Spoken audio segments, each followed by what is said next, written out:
भी बोर्ड के class 12th के सभी विद्यार्थियों के लिए आज इस वीडियो में हिंदी का मॉडल पेपर सेट ई हम कंप्लीट करेंगे।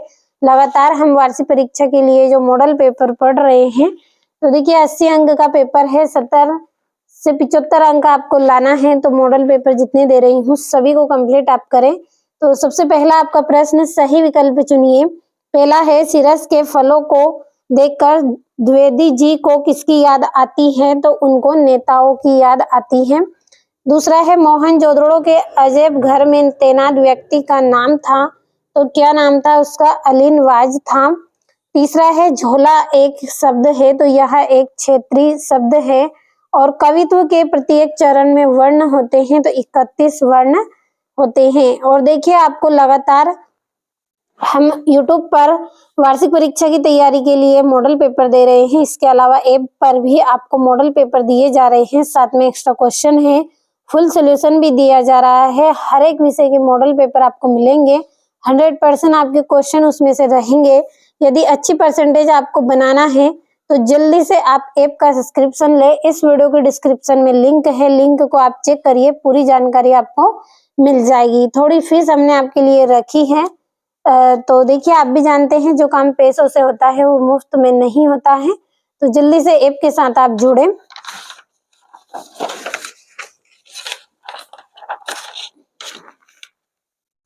पांचवा आपका प्रश्न है वीर गाथा काल की प्रसिद्ध रचना है, तो कौन सी है? पृथ्वीराज रासो। छठा है तुलसीदास के अनुसार पेट की आग को कौन बुझा सकता है? तो कौन बुझाते हैं? राम बुझाते हैं। दूसरा प्रश्न रिक्त स्थान की पूर्ति कीजिए। पहला है शीर्ष के वृक्ष बड़े और डेढ़ होते हैं, तो कैसे होते हैं ये? शीर्ष के जो वृक्ष होते हैं बड़े और अवधूत होते हैं, तो अवधूत हम इसमें भरेंगे। अगला है आदिकाल में प्रमुख रूप से डेढ़ का सजीव वर्णन हुआ है, तो किसका? वीररस का। अगला है बादल राग कविता में सुखों को डेढ़ बताया गया है, तो अस्थिर बताया गया है, या फिर क्षण भंगुर भी आप इसको लिख सकते हैं। चौथा है जूझ कहानी लड़ते जूझते किसान मजदूरों के डेढ़ की झांकी है, तो जीवन की। अगला है डेढ़ लेखन काल्पनिक और वास्तविक दोनों हो सकता है, तो कौन सा लेखन आपका इसमें रहेगा?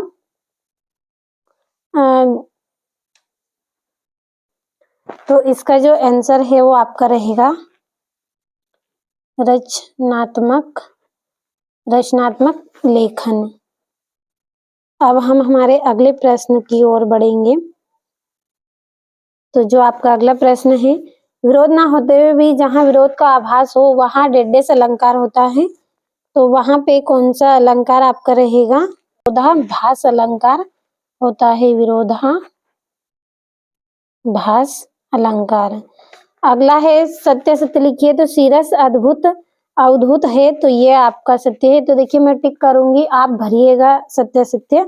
दूसरा है राखलदास बनर्जी 1922 में मोहनजोदड़ो गए, सत्य है। तीसरा है अनुच्छेद को लघु निबंध भी कहा जा सकता है, सत्य है।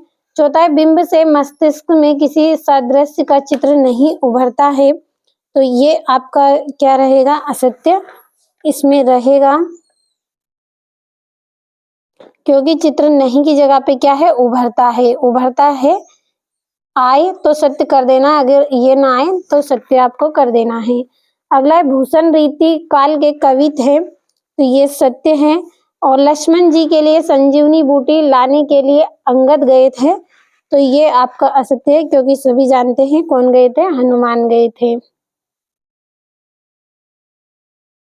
हनुमान जी गए थे। अब चलिए जोड़ियों की ओर हम बढ़ेंगे।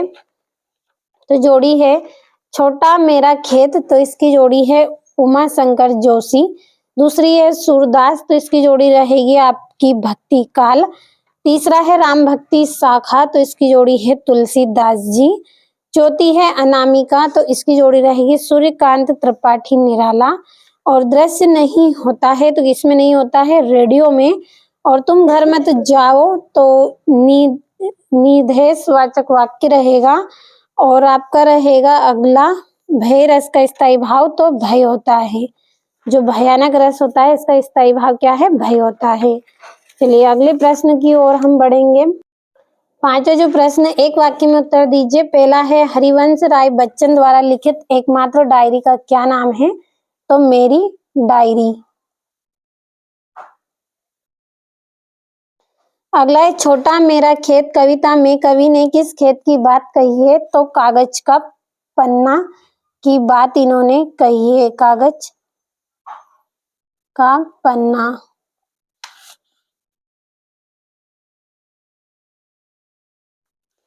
अगला है, सोठा छंद मात्राओं की दृष्टि से किस छंद का उल्टा होता है?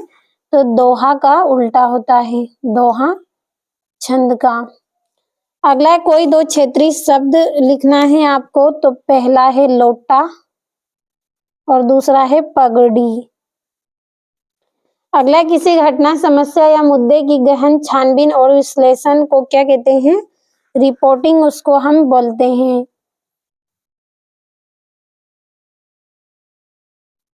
अगला है, आनंद यादव का मन किस बात के लिए तड़पता था? तो स्कूल जाने के लिए, स्कूल जाने के लिए। अगला है, वनस्पति शास्त्री के अनुसार सीरस का पेड़ रस कहाँ से खींचता है? तो ये वायुमंडल से खींचता है, वायुमंडल से। छठा प्रश्न है, पतंग के साथ साथ वे भी उड़ रहे हैं, बच्चों का उड़ान से कैसा संबंध बनता है? सातवें में प्रयोगवाद की विशेषता लिखिए। आठवें में काव्य किसे कहते हैं, इसके प्रकार बताइए। नौवें में शीरीष का पेड़ कब से कब तक खिलता है? और 10वें में मोहनजोदड़ो सभ्यता को लो प्रोफाइल सभ्यता क्यों कहा गया है? और विशेषोक्ति एवं विभावना अलंकार को उदाहरण सहित आपको बताना है। चलिए बढ़ते हैं अगले प्रश्न की ओर।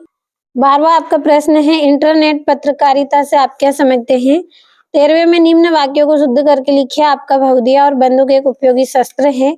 14वें में मातृभाषा किसे कहते हैं, इसकी विशेषता। और 15वें में निबंध को गद्य की कसौटी क्यों कहा जाता है? 16वें में अपठित गद्यांश आपको दिया गया है, कंप्लीट अच्छे से कर लेना है। और यहाँ से ये इसका अथवा है और ये आपका 17वां है जिसमें आपको यहाँ पे जीवन परिचय करना है। 19वें में भाव पल्लवन करना है और 20वें में संदर्भ प्रसंग व्याख्या करनी है। तो देखिए ज्यादा आपको सोचना नहीं है, जल्दी से ऐप का सब्सक्रिप्शन आपको लेना है। इस वीडियो के डिस्क्रिप्शन में लिंक दी गई है, आपको एक बार लिंक आप चेक करें, पूरी जानकारी आपको मिल जाएगी।